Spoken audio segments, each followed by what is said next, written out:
Hi everybody, welcome back to the channel. Today we're going to be taking a look at the Bandai Namco Ultimate Legends series, Tanjiro and Zenitsu. I forgot which one I had in which hand.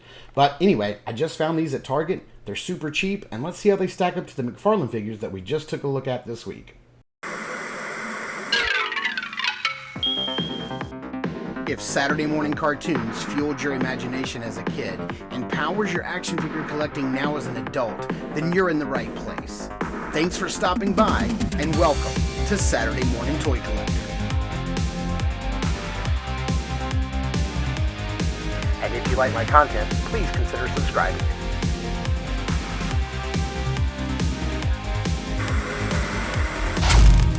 Okay, here we have a closer look at the packaging. Now, I've never picked up any of these Bandai Namco Ultimate Legends figures. I've seen them in Walmart before. Like I said, I picked these up at Target, but I've never seen these before. So I'm excited to dive in and see how they open up, how they articulate, like what's going on with them, and see how they stack up next to the McFarlane ones that we just got. You can see some nice art here on the front, some nice gold foil stamping on this little.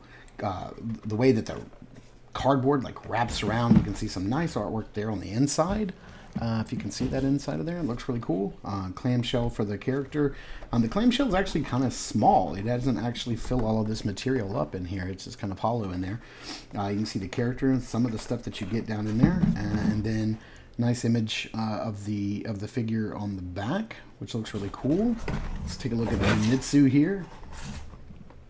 Instead of the green motif, we have the yellow motif. Looks really nice. More gold foil stamping, not as cloudy or torn as this one. It looks more like electricity, which is kind of cool.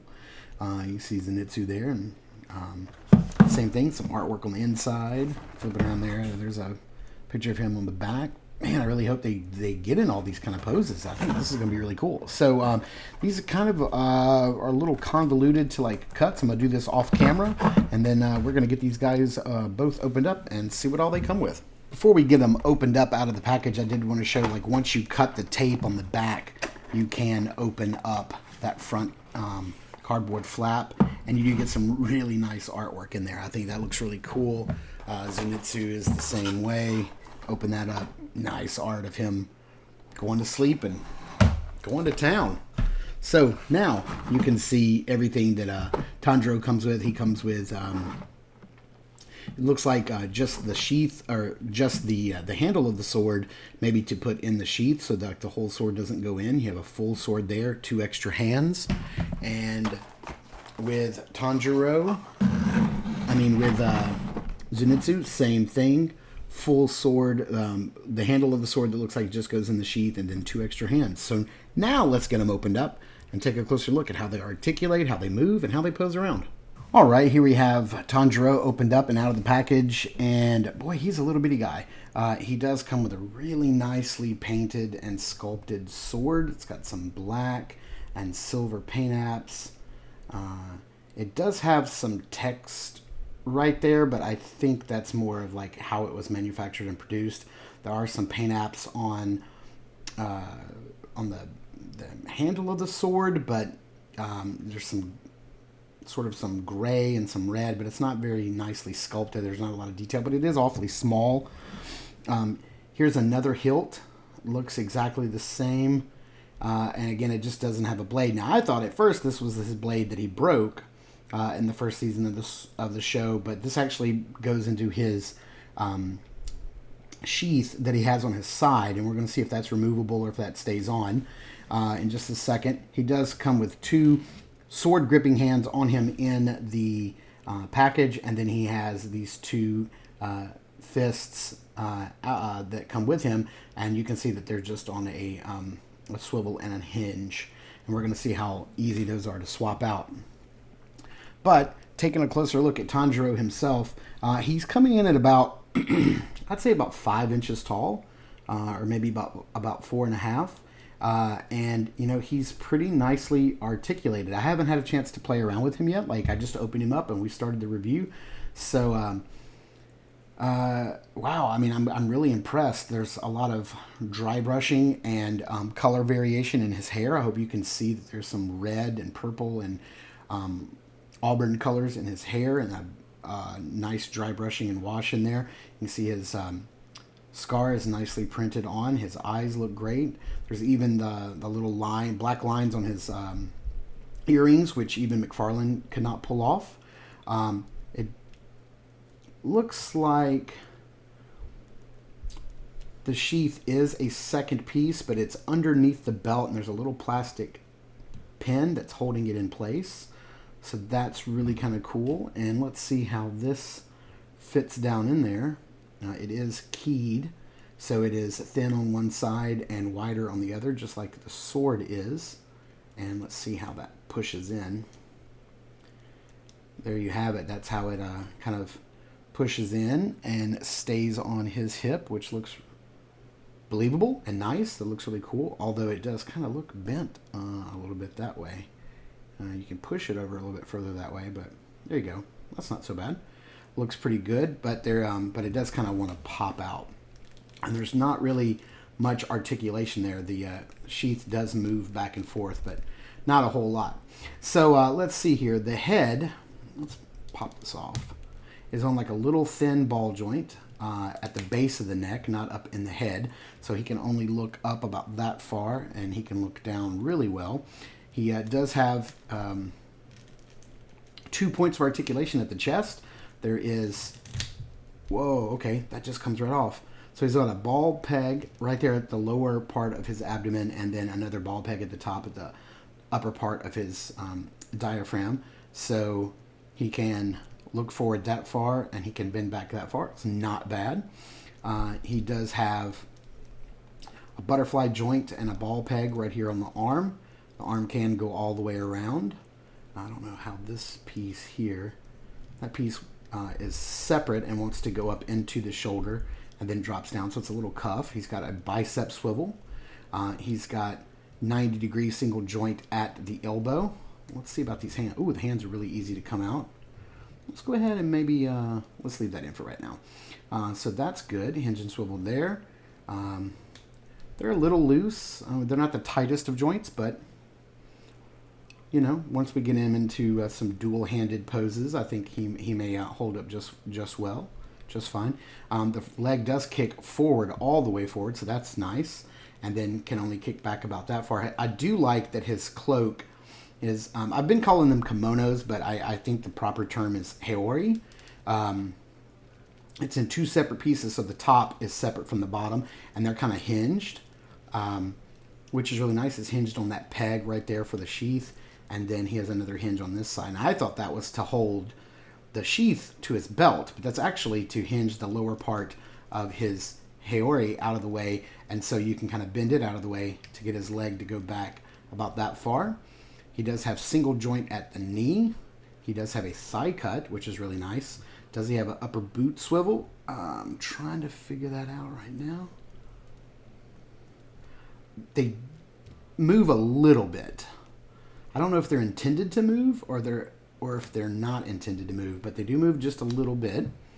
The foot is on a hinge and a swivel, a unique one that I have not seen before. No articulation on the toe and no holes for a stand, so we may have to use some third-party stand. He didn't come with a stand, so we may have to use some sort of third-party stand if we want to get him into some really crazy dynamic poses. Let's see how easy that hand holds the sword. Very nice. Oh, it just popped apart right there. These figures are nice, but they do feel a little flimsy, but I'm not going to be totally mad at that because they're only $16.99. Now, these are cheaper, I mean, even by almost $10 than the McFarlane toys, but they are smaller. But you can, you know, they have as much articulation as like an SH Figure Arts or a, you know, or a Good Smile Company, you know, Figma figure. But look at that. He can get into a double-handed sword pose, no problem. If I had to have one complaint about this figure is that maybe I wish he would have come with, both of them, I wish they would have come with an alternate head. I wish he had like a mouth open kind of screaming head going into battle. I hate that his face is just in this like very stoic, peaceful all the time. I wish I had the option of changing his head out. I think that would be really, really cool. And just like with Zenitsu, I wish he came with an alternate head, like with his eyes closed, like maybe he's getting ready to go to sleep and go to town. All right, so that's it for Tanjiro. Let's bring out Zenitsu and see if he is just the same, different, better. Let's see how he stacks up to Tanjiro here. All right, taking a closer look at everything that Zenitsu comes with. Again, we have this really nice sword. Now, his is a little bit better sculpted and painted on the hilt. I think it looks nice. It even has some little tassels here on the end, but no effects painted on the blade, no yellow lightning or anything like that. And here we have the additional hilt that looks the same. It looks just as good as the first. This is the fake hilt to go into his sheath here. He seems to be constructed just like Tanjiro, which is to be expected. And we'll see how his hilt fits down in there. It just doesn't feel like it wants to go in at all. Oh, there we go. And there you have it. And you see it's got the same pin for the same articulated Hiyori jacket that Tanjiro has. And there you have it. That's how that looks. And that fits in a lot nicer than Tanjiro's. He also comes with the same two fists that Tanjiro comes with. We don't have to necessarily go over articulation with this guy. He seems to be articulated exactly like Tanjiro. I do want to check out these upper boot cut to see if this one moves any easier. It doesn't seem to. This doesn't seem to be an articulation point. I think that's just how it's made. But I just want to go over like the detail in his face and his eyebrows and his eyes. Looks really nice. The hair sculpt is great. It's very detailed. I love the gradient on his Hiyori, the same way that McFarlane nailed that gradient. You can see the lines, not sculpted but painted on his sleeves that look really good. This is just a great looking little figure. Again, for $16.99, I'm not mad. I'm not mad at these little figures. The arm, like I said, they are a little flimsy. They do want to come apart a little bit. Let's see how he can do a two-handed pose. Now we do have these extra little straps at the end to keep out of the way. But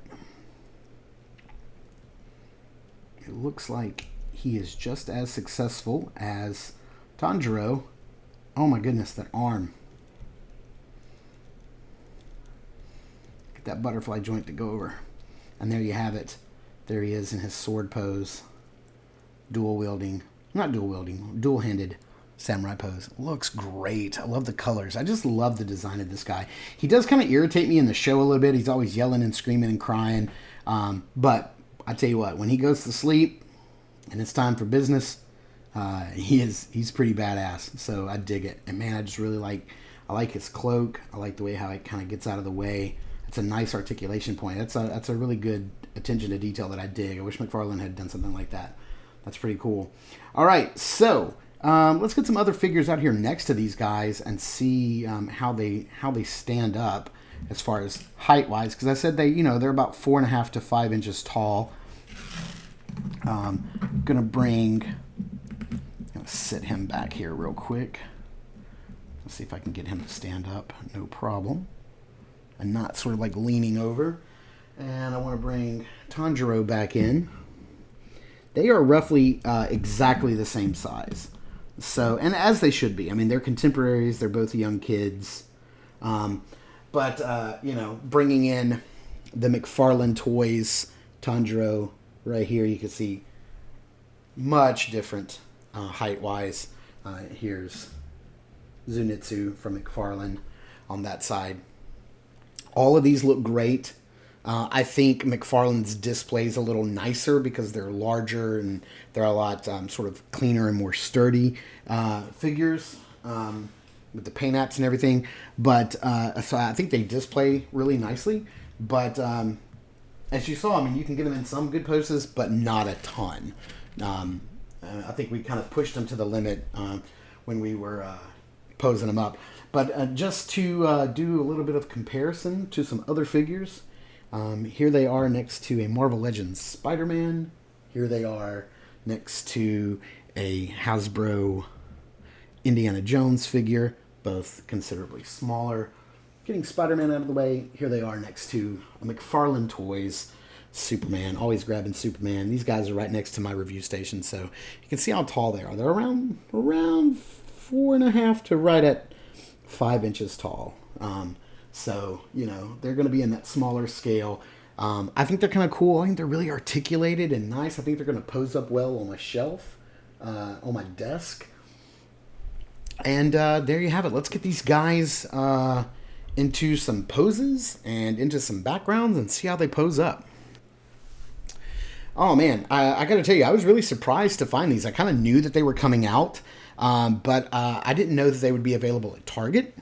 Typically, I only see these style of figures at my Walmart, my local Walmarts, and they don't always get the restocked that much. And so when I saw that they were coming out, and also, by the way, I forgot to mention, this is not the only two they put out. They also had a Inosuke, the boar guy, the guy with the boar helmet, face mask. I almost picked him up, but I decided just to get these two because, yeah, I had the other two from McFarlane. They didn't have Nezuko. That would have been really cool, but they did have Inosuke. So I also think that, you know, this may be a situation where maybe in the future we'll get some more characters, maybe more demons, maybe some of the Hashira. That would be really cool. I hope they keep this line going. I may collect some more, but as for now, these two are going to look great on my shelf. Thank you guys so much for tuning in and watching this video all the way. I hope you've enjoyed our sort of week-long look at Demon Slayer figures, either from McFarlane or these from Bandai Namco. Thank you guys so much for watching. Thanks for tuning in and staying through to the very end. I really appreciate it. Please remember to check us out over at Instagram.com/Saturday Morning Toy Collector. And please hit that like button, the subscribe button, the bell notification icon, or leave me a comment. Any of this stuff, it just takes a few seconds, and it means the world to me and the channel. I try to respond to every reply or every comment that I get. So thanks again for watching. This has been the Saturday Morning Toy Collector. I'm your host, Mark, and remember, I will see you in the toy aisles.